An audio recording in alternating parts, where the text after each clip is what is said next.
Hello बच्चों, जय हिंद। तो आज का topic Henry law, application and their limitation. तो 3 टॉपिक बहुत ईजी है, जल्दी से कवर कर लेते हैं। आप बिल्कुल ही आसानी से उसको समझ सकते हैं कि किसी गैस को यदि किसी लिक्विड सोल्यूशन में घोलना है तो उस गैस पर क्या कर दीजिए, दबाव बना दीजिए। दबाव बनाएंगे तो ज़्यादा से ज़्यादा डिजॉल्व होगा उस लिक्विड सोल्यूशन में। यही हेनरी का स्टेटमेंट है, सीधा सीधा, कि दबाव बढ़ाएंगे ज़्यादा गैस खुलेगा, कम दबाव कम गैस। ठीक है ना। तो स्टेटमेंट के साथ साथ उसका मैथमेटिकल एक्सप्रेशन भी देखने वाले हैं। तो चलिए स्टार्ट करते हैं।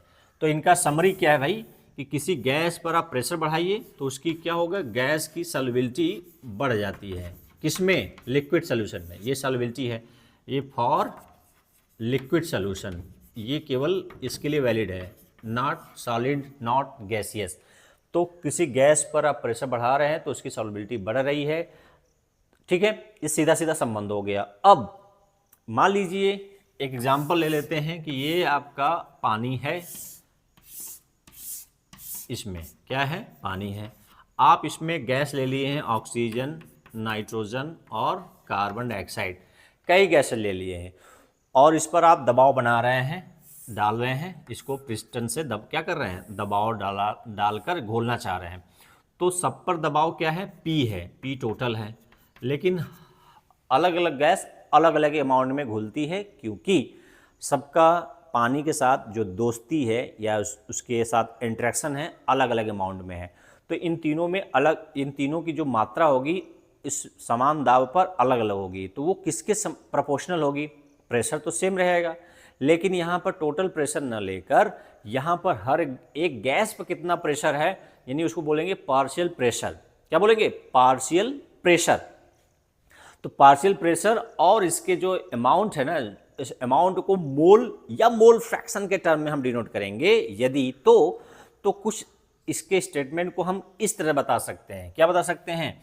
The partial pressure of gas is directly proportional to mole fraction of that gas at given temperature.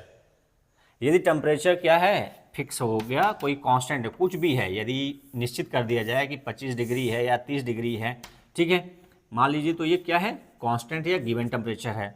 Volume भी क्या है, कांस्टेंट है।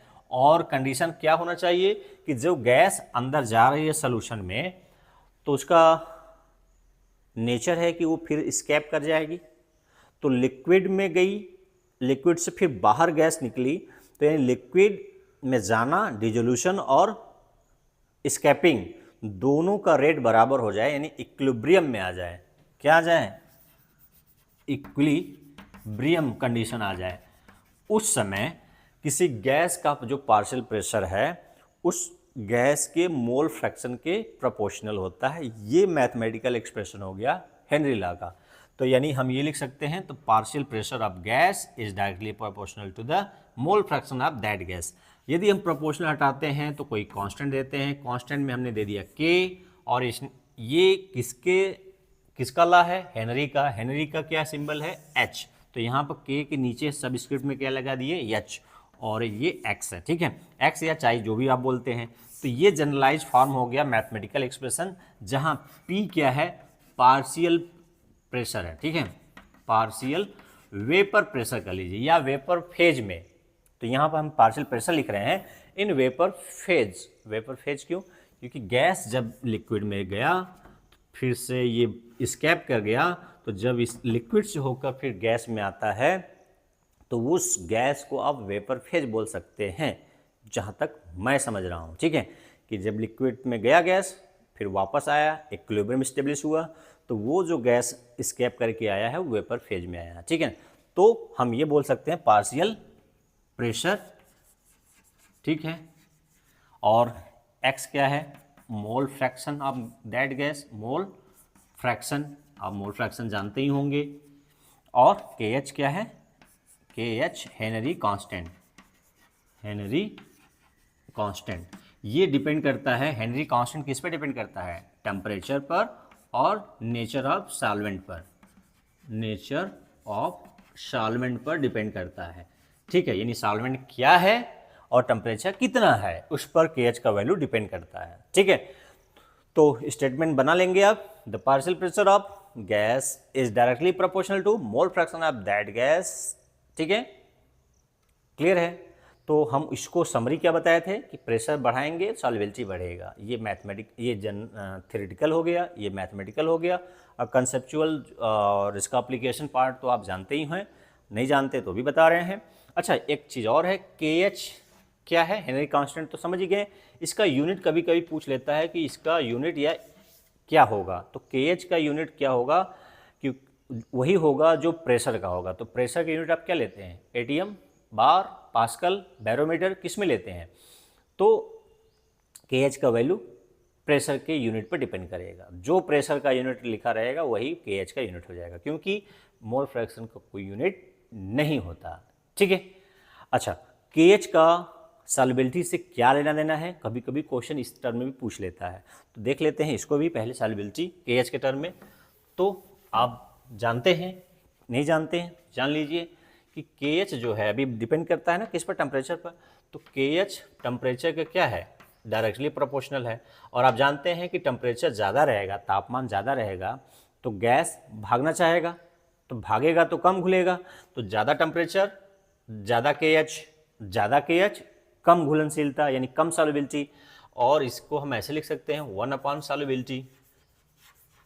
ठीक है, सॉल्युबिलिटी। तो KH और सॉल्युबिलिटी एक दूसरे के इन्वर्सली प्रोपोर्शनल है। क्या है, इन्वर्सली प्रोपोर्शनल है, यानी KH का वैल्यू अधिक होने पर सॉल्युबिलिटी गैस की क्या होगी, कम होगी। ठीक है, तो KH और सॉल्युबिलिटी एक दूसरे के अपोजिट हैं। क्लियर है ना। तो 4 ऑप्शन दिया रहेगा KH के हिसाब से कि KH 4 गैसेज के लिए क्या है, इस तरह से है, 0.1 है, 0.2 है, 0.3 है, 0.4 है या 5 है। तो ये पूछेगा कि KH 4 गैसेज हैं, A, B, C, D।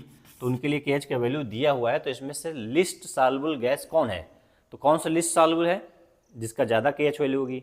तो D का, यानी जो गैस D है वो बहुत ही ज़्यादा कम सॉल्युबल है, बहुत ही कम सॉल्युबल। और सबसे हाई सॉल्युबल कौन है, तो जिसका KH का वैल्यू कम है। तो 0.1 वाला क्या है, बहुत ही कम है, वो ज़्यादा सॉल्युबल होगा।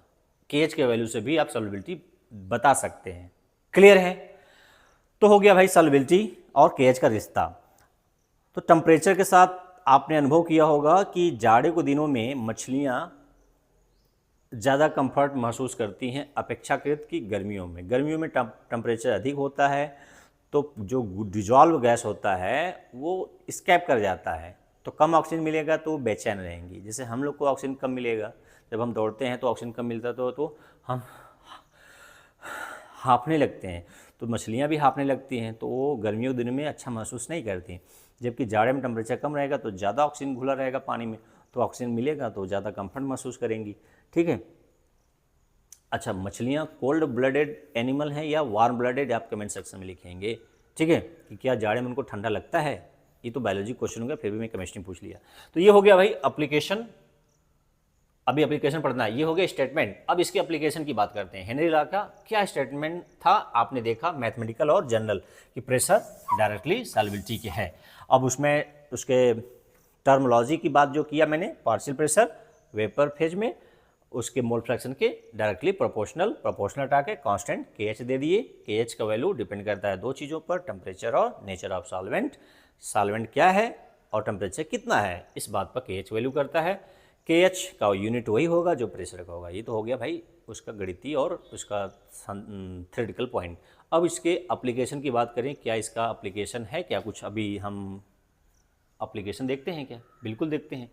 कोल्ड ड्रिंक में जब आप उसको खोलते हैं ढक्कन तो बहुत तेज़ी से इफरवेसेंस निकलता है, बुदबुदाहट। तो वो बबल्स किसके होते हैं, CO2 के होते हैं। क्यों होते हैं, मिलाए, अच्छा CO2 मिलाए हैं क्यों जाता है। CO2 तो एक हम जो रिस्पिरेशन करते हैं वो गैस बेकार होती है, तो कोल्ड ड्रिंक में इसको मिलाने से क्या फ़ायदा होता है, क्या उसका टेस्ट बढ़ जाता है या कुछ उसका कोई रोल है। तो आप कमेंट सेक्शन में मुझे लिखेंगे कि CO2 कोल्ड ड्रिंक में क्यों मिलाया जाता है। मिलाया जाता है ये मैं बता रहा हूँ, आप बताएंगे कि क्यों मिलाया जाता है। तो पहला है इन कोल्ड ड्रिंक्स या कोल्ड ड्रिंक्स में क्या होता है, CO2 डिजॉल्व किया जाता है हाई प्रेशर पर। CO2 dissolve at high pressure, high pressure पर डिजॉल्व किया जाता है। तो बॉटल जैसे ही खोलते हैं प्रेशर का रिलीज कम हो जाता है, प्रेशर कम होने से जो डिजॉल्व CO2 बाहर निकलता है बबल्स के रूप में। देखे हैं ना, हमें बताने की आवश्यकता नहीं है। ये बॉटल मान लीजिए कोई कोल्ड ड्रिंक्स है, हमें नाम नहीं दे रहे हैं, तो ये आप देखते हैं जैसे ही ढक्कन खोलते हैं इसको, तो छोटे छोटे छोटे बहुत तेज़ी के साथ क्या होता है, बबल्स बनता है। तो वो स्कैप कर जाता है ना, क्योंकि प्रेशर ढक्कन खोलते ही कम हो जाता है। तो जो हाई प्रेशर पे भरा रहता है वो निकल जाएगा तो बबल्स के रूप में आएगा। तो इसका ये इंपॉर्टेंस है कि हेनरी का क्या स्टेटमेंट था कि हाई प्रेशर रहेगा तो हाई ज़्यादा गैस घुला रहेगा, तो हाई प्रेशर देकर ज़्यादा घोल देते हैं, जब प्रेशर कम करते हैं तो निकल जाता है। तो क्यों घोलते हैं यानी क्यों डिजॉल्व करते हैं, ये आपको कमेंट सेक्शन में लिखना है, ठीक है। दूसरा, इन स्क्यूबा डाइवर्स, जो सी डाइवर होते हैं, जो गोताखोर होते हैं, समुद्री गोताखोर, सी डाइवर, ठीक है, डाइवर्स, वो क्या करते हैं अपने साथ गैस सिलेंडर में नाइट्रोजन, ऑक्सीजन, नाइट्रोजन और हीलियम का क्या कर लेते हैं, मिक्सचर ले जाते हैं। इसको बोलते हैं ट्राई मिक्स। क्या मिलते हैं, try mix gas, try mix gas. तो क्या क्या है, ऑक्सीजन कितना है 32% लगभग, इसका कितना रेशियो परसेंटेज है 56% लगभग, इसका लगभग 12%, ठीक है। ये डेसिमल पॉइंट में होता है, मैंने डेसिमल पॉइंट को हटा के होल नंबर में ले लिया है, ये लगभग लगभग है, ठीक है, इसी के आसपास कुछ रहेगा। तो ये क्यों ले जाते हैं भाई, पहले क्या ले जाते थे, ऑक्सीजन नाइट्रोजन का। तो जब गोताखोर समुद्र में नीचे गहराई में जाता है तो उसके ऊपर पानी का दबाव, उस दबाव की वजह से सिलेंडर पर दबाव अधिक होता है, सिलेंडर पर दबाव होगा तो जब गैस कम खींचेगा गोताखोर तो ज़्यादा गैस जाएगी, क्योंकि हाई प्रेशर है तो हाई प्रेशर से गैस ज़्यादा डिजॉल्व हो जाएगा। तो हमें तो ऑक्सीजन की चाहिए ज़रूरत है, लेकिन साथ साथ क्या चला गया है, ज़्यादा मात्रा में नाइट्रोजन ले भी जाते हैं ज़्यादा इसका रेशियो। क्यों, क्योंकि वायुमंडलीय रेशियो जो है यहाँ पर वैसा ही बना रहे नीचे गैस सिलेंडर में, इसीलिए हम नाइट्रोजन भी ले जाते हैं। लेकिन जब नाइट्रोजन के साथ हीलियम नहीं ले जाते हैं तब वो कंडीशन आ जाता है बेंड्स। कौन सा कंडीशन आ जाता है, बेंड्स। बेंड्स मतलब जब गोताखोर बाहर आता है तो उसके शरीर में दर्द, सर दर्द, चक्कर, वोमिटिंग और मृत्यु की भी संभावना हो सकती है। तो ऐसे दशा को क्या बोलते हैं, बेंड्स। तो उसमें क्या प्रॉब्लम होती थी कि उसके कैपिलरी में, ब्लड वेसल्स में जो एक्स्ट्रा नाइट्रोजन घुल गई है, ऑक्सीजन जो घुली है वो तो यूज हो गया, लेकिन जो एक्स्ट्रा नाइट्रोजन घुली है वो बबल्स बना लेता है। क्या बना लेता है, एयर बबल्स। किसका, नाइट्रोजन का। तो वो एयर बबल्स क्या करता है, ये एयर बबल नाइट्रोजन के जो बबल बन गए हैं वो ब्लड फ्लो को कम करता है या ब्लड फ्लो में बाधा उत्पन्न करता है। इसी वजह से सर दर्द, बदन दर्द या चक्कर, वोमिटिंग या मृत्यु भी हो सकती है। इससे बचने के लिए इसमें क्या मिला दिया गया, हीलियम मिला दिया गया। हीलियम मिलाने से ये नाइट्रोजन जो ज़्यादा घुल रहा था इसमें उसको कम कर देगा। हीलियम जब मिलाया जाएगा तो नाइट्रोजन की जो सॉल्युबिलिटी है उसको कम करेगा, क्योंकि इसका भी कुछ पार्शियल प्रेशर होगा। उस पार्शियल प्रेशर की वजह से नाइट्रोजन का प्रेशर डाउन होगा तो कम घुलेगा तो ये बेंड्स कंडीशन नहीं होगा। तो समझ गए, बेंड्स कंडीशन से बचने के लिए ट्राई मिक्स ले जाते हैं जिसमें ऑक्सीजन नाइट्रोजन के साथ साथ हीलियम का यूज करते हैं। 2 एप्लीकेशन, स्क्यूबा डाइवर हो गया, ठीक है। तीसरा, हाई एल्टीट्यूड यानी पहाड़ी क्षेत्रों पर, ऊंचाई वाले जगह पर पर्वतारोही, high altitude at high altitude, ठीक है। ऊंचाई वाले स्थानों पर, पहाड़ों पर क्या होता है, वायुमंडलीय दबाव, एटमॉस्फेरिक प्रेशर क्या कम होता है, तो वहाँ ऑक्सीजन का लेवल भी क्या होगा, कम होगा। तो जो हम या कोई पर्वतारोही जाता है तो अपने साथ यदि गैस सिलेंडर नहीं ले जाएगा तो उसको ऑक्सीजन नहीं मिलेगा तो उसको बेचैनी, सर दर्द और लास्ट में मृत्यु हो सकती है। तो ऐसे दशा में जब उसको सर दर्द और चक्कर, वोमिटिंग आ रही है ऑक्सीजन कम मिलने की वजह से, क्योंकि प्रेशर क्या है वहाँ कम है, तो प्रेशर कम है तो ऑक्सीजन जो इसको चाहिए वो उतना कम मिलेगा।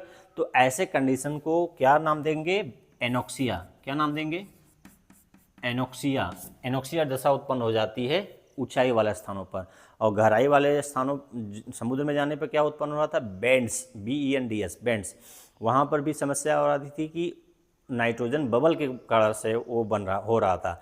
यहाँ पर ऑक्सीजन की कमी से ऐसा कंडीशन उत्पन्न हो रहा है।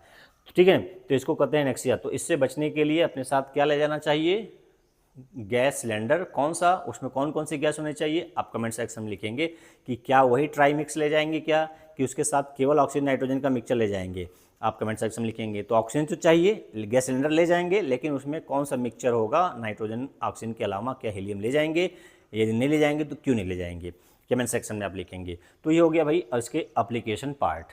एक एप्लीकेशन पार्ट आपके लंग्स में भी होता है कि जब हाई प्रेशर से हम खींचते हैं तो ऑक्सीजन का प्रेशर लंग्स में, जो ब्लड हीमोग्लोबिन है उसमें ऑक्सीजन का प्रेशर कम है तो ऑक्सीजन ज़्यादा घुल जाता है, और CO2 का प्रेशर ब्लड सेल्स में क्या है, ज़्यादा है, वो बाहर कर देता है, यानी गैस का एक्सचेंज हो जाता है लंग्स में।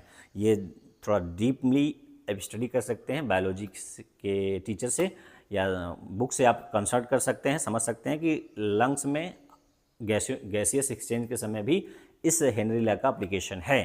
तो कम प्रेशर कम ऑक्सीजन, ज़्यादा प्रेशर ज़्यादा नाइट्रोजन, ऑक्सीजन के साथ साथ नाइट्रोजन भी चला गया था बेंड्स वाले में, और हाई प्रेशर पर कोल्ड ड्रिंक्स में CO2 मिलाते हैं या गैस को डिजॉल्व करते हैं, ये उसकी एप्लीकेशन पार्ट हो गया। ठीक है ना। अच्छा, आप एक्वेरियम में क्या ऑक्सीजन का पाइप लगाते हैं क्या, मछलियों को जीवित रखने के लिए एक्वेरियम जो बनाते हैं, शीशे में मछली को रखते हैं रंगीन रंगीन, उसको जीवित रखने के लिए आप अलग से पाइप देते होंगे, पानी का ऑक्सीजन का पाइप या ट्यूब लगाते होंगे ना पाइप पानी में। वो क्यों लगाते हैं, क्योंकि उसको भी ऑक्सीजन मिलता रहे। ठीक है, तो ये हो गया भाई एप्लीकेशन। अब इसके लिमिटेशन की बात कर लेते हैं कि क्या इसके कुछ लिमिटेशंस भी हैं। जी हाँ, हेनरी लॉ के कुछ लिमिटेशन है कि हेनरी लॉ, तो आपने भी देखा कि ज़्यादा प्रेशर रहेगा तो ज़्यादा गैस घुलेगी, लेकिन ये कंडीशन लिमिटेशन की भी बात करने पर यह पता चला है कि हाई टेम्परेचर और लो प्रेशर पे ये काम करता है। यानी प्रेशर क्या होना चाहिए, low, high temperature and low pressure होना चाहिए। अभी आप पढ़े हैं कि हाई प्रेशर रहेगा तो गैस ज़्यादा घुलेगा, लेकिन ये लिमिटेशन इसका ये है कि कंडीशन ये होगा तब ये हेनरी लॉ पूरी तरह से फॉलो करेगा। लेकिन सॉरी प्रेशर तो बहुत ज़्यादा कम रखेंगे तो बहुत कम गैस घुलेगी, तो इसलिए यह बोला जा सकता है कि एट ऑप्टिमम, ठीक है, ऑप्टिमम टेम्परेचर एंड प्रेशर पर ये लागू होता है। ठीक है, लेकिन नियमतः ये हाई टेम्परेचर लो प्रेशर होना चाहिए, लेकिन लो प्रेशर पर हमें गैस ज़्यादा नहीं घुल सकती क्योंकि हाई टेम्परेचर पर स्केप कर जाएगा गैस, लेकिन ये कंडीशन है उसके। ठीक है, इसलिए हम बोल सकते हैं कि ऑप्टिमम टेम्परेचर एंड प्रेशर। दूसरा, there is no chemical reaction between किसके बीच, सॉल्यूट एंड सॉल्वेंट या सोल्यूशन। सॉल्यूट मतलब यहाँ क्या, गैस, और सॉल्वेंट मतलब क्या, liquid solution, liquid solvent, gas and solvent. ठीक है, there is no chemical reaction should be done, या रिएक्शन यानी सीधी बात है कि केमिकली सॉल्यूट यानी गैस सॉल्वेंट के साथ कोई इंटरेक्शन नहीं होना चाहिए, ना तो डिसोसिएट होना चाहिए ना तो एसोसिएट होना चाहिए। इसका एग्जांपल लेकर बात करते हैं कि जैसे HCl क्या है, गैस है, और पानी क्या है, सॉल्वेंट है, लिक्विड है। जब ये जाता है तो क्या बन जाता है, H3O प्लस एक्वस और Cl माइनस एक्वस, यानी ये क्या हो गया, डिसोसिएशन हो गया। तो ये केमिकल रिएक्शन हो गया ना, डिसोसिएशन हो गया। तो इसके लिए अप्लीकेबल नहीं है, हेनरी लॉ इसके लिए अप्लीकेबल नहीं है, ना ही अमोनिया के लिए है। अमोनिया गैस है, पानी में बहुत ज़्यादा सॉल्युबल है, ठीक है ना, बहुत ही ज़्यादा, तो ये बनाएगा क्या, ammonium ion aqueous plus OH ion aqueous. तो ये भी डिसोशिएट होकर क्या बना रहा है, अमोनियम आयन और हाइड्रोक्साइड आयन। तो ये भी गैस घुला लेकिन वाटर से क्या कर गया, रिएक्ट कर गया। तो क्या इसके लिए एप्लीकेबल हुआ, जी नहीं। तो इसीलिए कहा there is no chemical reaction between solute and solvent. तो ऐसा होता है तो एप्लीकेबल नहीं है। कौन सा नियम, हेनरी नियम। तो ऐसे या तो एसोसिएशन हो जाए, यदि कोई मान लो गैस घोलें और एसोसिएट हो जाए या डिसोसिएट हो जाए तो उसके लिए नहीं होगा। हाँ, जो एज इट इज़ बना रहेगा, जैसे पानी में ऑक्सीजन घोलते हैं तो ऑक्सीजन बना रहता है, वही ऑक्सीजन को मछलियाँ या जली जीव लेते हैं, वो किसी पानी के साथ रिएक्ट करके कोई केमिकल रिएक्शन या कोई चेंजेज नहीं आता, केवल फिजिकल चेंजेज होता है, डिजोल्यूशन होना चाहिए, ना कि केमिकल रिएक्शन होना चाहिए, ठीक है ना। तो ये आप समझ गए उसके लिमिटेशन की, ठीक है। तो आज पढ़ें आपने सीखा या नहीं सीखा, आप कमेंट सेक्शन में बताएंगे कि आपको क्या डाउट हुई। मैंने बताया हेनरी का स्टेटमेंट, उसके एप्लीकेशन और लिमिटेशन। तो हेनरी लॉ आपको क्लियर हो गया होगा, और उसमें KH का वैल्यू जितना कम सॉल्युबिलिटी उतना अधिक। एप्लीकेशन 3 पार्ट आप समझ ही गए हैं। तो आगे पढ़ेंगे राउल्ट्स का नियम, ठीक है। अच्छा, सॉल्यूशन में गैस की सॉल्युबिलिटी की हम बात हेनरी लॉ से करेंगे, सॉलिड की या गैस की, गैस का गैस में या सॉलिड का लिक्विड में, इसकी बात हेनरी लॉ लागू नहीं होगा, ठीक है। सिर्फ गैस का लिक्विड सॉल्यूशन में लागू होता है, ठीक है। तो आज के लिए इतना ही, फिर मिलते हैं अगले वीडियो में अगले टॉपिक के साथ। आज के लिए इतना ही। जय हिंद, जय भारत।